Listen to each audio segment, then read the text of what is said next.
This is the Angel Next Door podcast, where we will talk about all things angel investing, what it is, who does it, how do we find them, what does it mean to invest in an early stage company. If you have ever wondered how you can affect the change you want to see in the world, then tune in to learn more. Many of you have heard me talk about the award-winning documentary Show Her the Money and how I became an associate producer. Over the next few months, I'm excited to bring more of the incredible people featured in the film onto the podcast to share their behind-the-scenes stories. In this episode, I'm speaking with Jasmine Jones, the founder and CEO of Myya. Myya is a company dedicated to providing customizable and insurance-billable breast prosthetics for breast cancer survivors and is highlighted in the documentary. Jasmine sheds light on the challenges women, especially women of color, face when raising capital. Despite the odds, Jasmine became one of only 93 women to raise over $1 million in 2021. So as we kick off Breast Cancer Awareness Month, she shares her journey and offers insights on how we can work toward a more equitable playing field for all. Enjoy the show. Well, Jasmine, hi, welcome to the show. Thank you so much for having me. I'm so happy to be here. Well, I'm excited to talk to you. You are a star in Show Her the Money, and we've talked about that a lot on the podcast before. So maybe start out, tell us a little bit about your background, and then tell us about your amazing company. Yes. Hi, everyone. My name is Jasmine Jones. I'm founder and CEO of Myya. We offer for breast cancer survivors completely customizable and fully insurance-billable breast prosthetics with a state-of-the-art fit experience. My background is a bit unconventional. I always knew that I wanted to be an entrepreneur, but I didn't necessarily know in what way that would manifest itself into my life. I imagined at one point that I was going to own a vintage boutique in the heart of Georgetown. That was my dream as a little girl. When I grew up, I actually witnessed my dad start a real estate investment company. And I admired like the flexibility and the lifestyle that he had. So I said, okay, I'm going to go into real estate development. I studied entrepreneurship in college. I got a business degree. And I came out and worked in real estate development for like 2 years or so. And I was like, this is not for me. The temperament of these people, this is really bad. Everyone's stressed. No one ever gets to go to sleep. Like it was just so, it was really an unhealthy environment, the one that I was in. And I said, okay, so this line of entrepreneurship will probably not be for me, but there has to be something else. I ended up working in luxury retail for a while right out of college. I sold diamonds for Tiffany. I was the youngest manager at my Nordstrom with 9 employees at 22 years old. Wow. And but I loved it. I was bringing big brands into our store for the first time. I brought Tory Burch in, I believe Theory. There was a lot of big brands that we were introducing for the first time. And I got to really wrap my arms around that. And I said, okay, this is a better world for me. A very long story short, I had a terrible breakup. And I said I wanted to start my life over and do something different. I said, maybe I'll go get my MBA.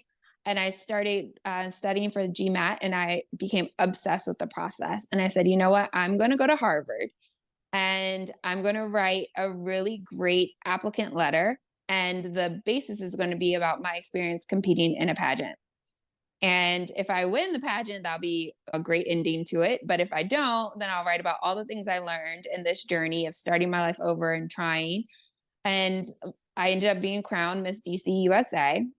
And thank you. At an appearance, I met a breast surgeon.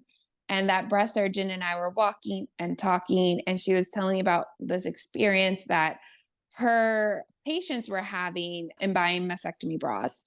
And it brought me through the experiences that I had in luxury retail and about customer experience, but even deeper through the experience that I watched my grandmother have when I was a child of suffering through purchasing her mastectomy bras and prosthetics in a medical supply store. And all those experiences, like they just were so perfectly aligned in that moment. And we decided we were going to start the business together. So I use all those skills leading up along the way to build the first of its kind, fully inclusive lingerie boutique that catered to breast cancer survivors as well. We began accepting health insurance. We added a tech component of custom prosthetics, and then we've never looked back. So that's a very long story super short, but it's a testament of all of these different stages in our lives build up and become something for us and can help us in unearthing our passions. Oh my gosh, that's so good. So in the movie, you actually talk about how in the beginning it was, like you say, one boutique store, but Right. then you evolved it into so much more that could be scalable so you could help more people. So tell us about that. Yeah. So the best part about our business is that these items are covered by health insurance plans. So everything that we sell, insurance will pay for. The patient just, yeah, the patient just pays her co-insurance and she receives a prescription from her doctor to come and shop with us. Well, we were serving patients and it was difficult in the beginning getting the word out. And then we recognized we needed to go directly to physicians. And after serving about 20,000 patients, we recognized that we were seeing a lot of people for the second, third, fourth, fifth time. And we were paying a really expensive brick and mortar lease. And we were paying all those expenses that go into running a brick and mortar store, the team and insurance and so many things. And we said, well, what if we pick up what we have and take it across the USA, right? So instead of us seeing 20,000 patients, the same patients over and over again, if we're able to offer this as a pop-up model, then that could be really engaging for our patients. And then COVID happened and we had to turn it completely into a telehealth model with a pop-up arm. And once we did that, it's when our business really took off. So we were able Wow. to not just serve people in person at one experience, but across the USA. Wow. And we've heard so many stories about companies that had some very serious challenges during COVID and were not able to make it. And you were able to pivot in the opposite direction. And now it really helped your business grow, right? Yes, COVID was actually really beneficial to our business because it made me think, what would I do if I can never physically touch a patient again? If because many of our patients are immunocompromised. So not only was COVID a scary thing for a typical person, but it's even more difficult for a person who their life could be on the line if they're venturing out. But at the same Right. time, they need prosthesis, they need post mastectomy bras. So I said, well, what if we create a telehealth platform that just made it easier for patients to connect with certified mastectomy fitters from the comfort of home? And once we got that off the ground, the game changed. Right. And that's when Pocket Sun and SoGal Ventures got interested, more interested. I think they were already Yeah. pretty interested, but even more interested. So tell us a little bit about your fundraising journey. Oh, yes. I was so new to venture capital. I definitely hearing my background, I guess the more I say it, I feel like I came from a bit of an outsider space. And it probably led me to just being ridiculously optimistic about the possibilities because I just knew that if I used the speaking skills that I learned in pageantry and presentation skills, and I paired that with the business that was doing well, and I worked hard and I was resilient, that money would come. And it really began with pitching and learning how to deliver an effective pitch to investors, how to communicate on stage very clearly. I ended up winning second place at the SoGal Global Pitch Competition. So there were 60 companies from across the world that came out to Silicon Valley, and I won $100,000 check. And Wow. yeah, it was a huge, the giant checks, but it was momentous for our business because it was saying to the world that this was something that could work. And not only did it come with the check, it came with the introduction to Techstars. And Mm. my managing director at Techstars, as fate would had it, her daughter was diagnosed with breast cancer. So she understood what was happening in this world and knew that we needed a voice. And going through the Techstars experience, by the time our 13 weeks were over, I'd raised over $1 million. So Wow. yes, and that changed the game. Unfortunately, there's so few women of color who've raised over $1 million in venture capital. In 2021, it was less than 93 women, and I was one of those 93. Wow. And being able, yeah, it's sad. It was so few of us were able to just be on a email thread together, like a group chat. it's Wow. it's pretty sad. But we stick together.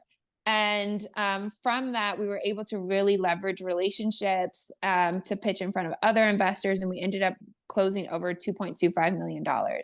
And I think it's important for investors to know that when they tap into women and women of color, that means they're also tapping into networks of customer bases that perhaps no one else is looking at. And when you think about that and you're solving problems for customer bases that are often overlooked, there's money there. We recognize huge white spaces and we fill them. And we're often Mhm. early adapters. So that was something that was just super monumental. Becoming connected with that community and then raising venture capital allowed our business to become a success. Wow. So for our listeners, because we've talked a little bit about accelerators in the past, but I don't know that we've given people a real picture of what Techstars is like. Can you just tell us a little bit about what the experience was like and what you learned there? Yes, I did it during the wildest time in the world. I did it during COVID. Oh, no. And I participated in the Kansas City Techstars class in 2020 during lockdown. And at the time, I lived 2 blocks away from the White House. There were protests constantly outside because of what was happening with George Floyd. The world was shut down. It was just such a weird time. But it was a time that I was able to just sit and focus. And that's so important for accelerators. So we had a very small cohort. There was a small group of us, maybe 9 companies, and we learned how to build successful and venture backable businesses over the course of a few weeks. And it took all of our effort and concentration, but they said pretty much when you come out, we want you to be ready for the real world and for what the possibilities could lead you to once you have this funding. And I took it very seriously. And even though we were locked down and we were at home, it was just really difficult to focus being so close to so many protests. And it was just so much going on. I booked a flight to Florida. I got a Airbnb that overlooked the ocean. And I said, you know what? Every day I'm going to go for a walk. But it was intense. It was pretty much 12 hours a day of just focus on building your business and then pitching to investors at the end of the program. And fortunately, at the end of the program, I pitched to 90 investors and I walked away with a little over $1 million. Wow, 90 investors. So Mhm. were these all like venture capital funds, individual investors? There were mainly funds, a few angels, but mainly funds. And it was like a speed round. So we had, I think, 12 minutes on a call with them. And it was over the course of 2 weeks. And I was just booked solid for in 12-minute increments. It was wild. Oh my And, gosh. but That I sounds learned crazy. it was really crazy, but I learned how to pitch and how to tell the story and how getting a rejection, one rejection doesn't mean that the next conversation you're going to have, that they don't say absolutely yes. So learning how to bounce back very quickly. It was a huge blessing to me and an incredible moment for our business to be able to go through Techstars. So that experience was amazing. But of course, there's other accelerators that do really well too. I hear great feedback from others. I've participated in a Macy's accelerator to prepare us for retail. That was really good. I learned a lot there. And then I did the Tory Burch Fellowship. So I'm a Tory Burch Fellow. And that was an accelerator too. And all of that I think has positioned us really well as a business. Yeah, I've heard amazing things about the Tory Burch Fellowship. That's great. And how many people were in that group, your cohort? With Tory Mhm. Burch, 50. There were 50 companies selected in my year. Nice.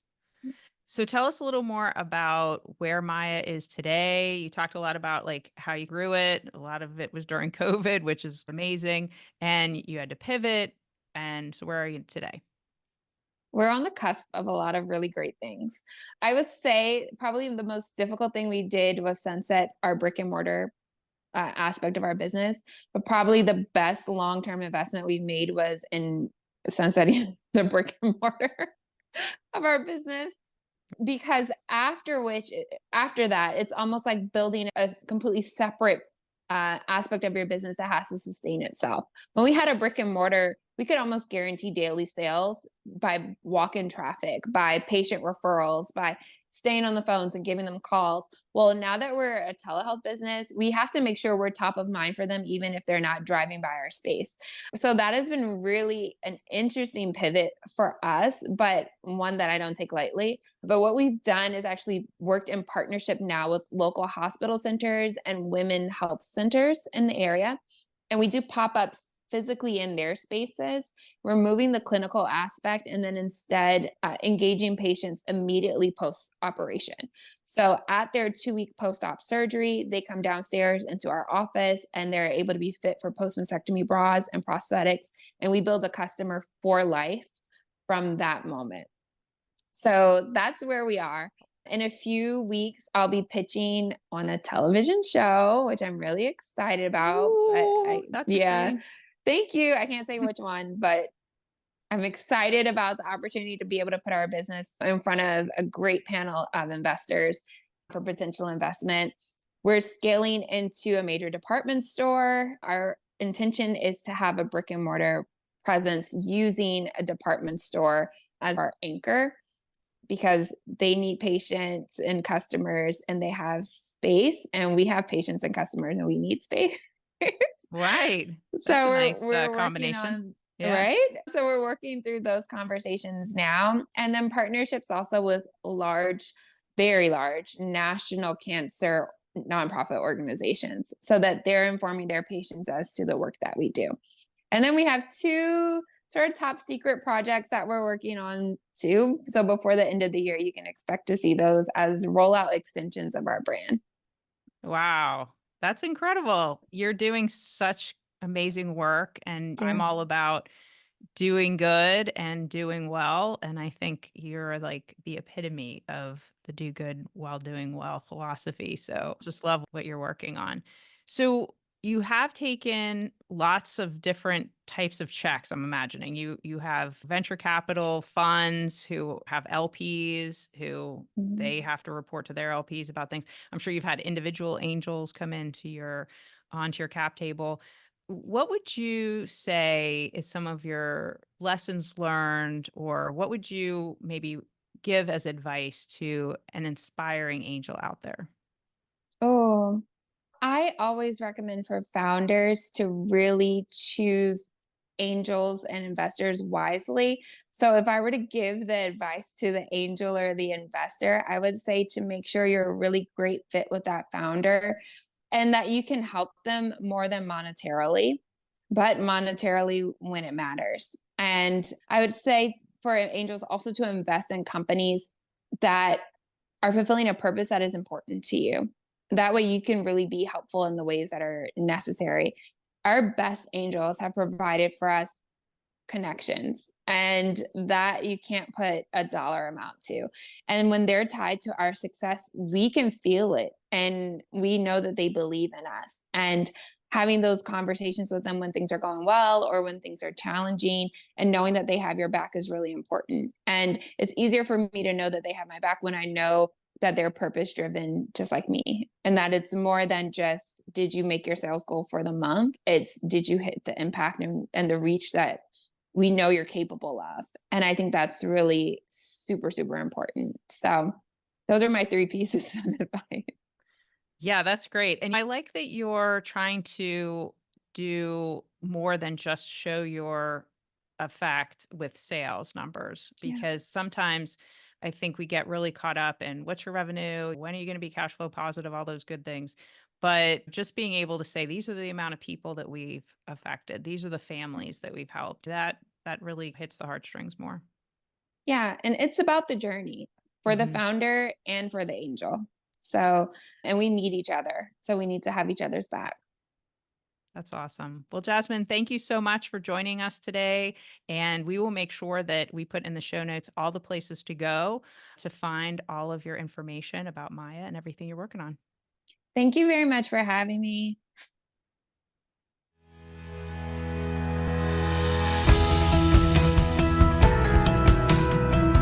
Hey, thanks for listening. To connect with me, visit my website at marciadawood.com. And if you're looking to learn more about investing in the changes that you want to see in the world, sign up for Ann and Bill Payne's ACA Angel University classes. You go to angelcapitalassociation.org, all one word, to find out the schedule. Many classes are offered, everything from the angel investing basics, fundamentals, risks, due diligence, term sheets, valuations, returns and portfolio strategy. And for a deeper dive, there are advanced classes which include capitalization tables, startup boards, and exit strategies. If you're not already a member of the Angel Capital Association, you can become one for the low price of $295 for the year, and that will give you unparalleled access to discounts, free webinars with a huge archive of content, networking opportunities, and much more. We'd love to have you join us. All content for this website is informational and not intended to serve as legal, tax, accounting, or investing advice. While Marcia, that's me, does serve on the SEC Small Business Capital Formation Advisory Committee, my views are my own and not the views of the SEC or my fellow colleagues on the committee. Our speakers and hosts are thoughtfully selected for their educational value, but their opinions are their own and do not necessarily represent the views of the host, me, or the Angel Capital Association, and neither specifically endorse the use of presenters' products or services. Listeners of the podcast should consult their own tax, investing, legal, or accounting advisors before making important financial decisions. All warranties, including accuracy, completeness, and suitability for specific purpose, are disclaimed.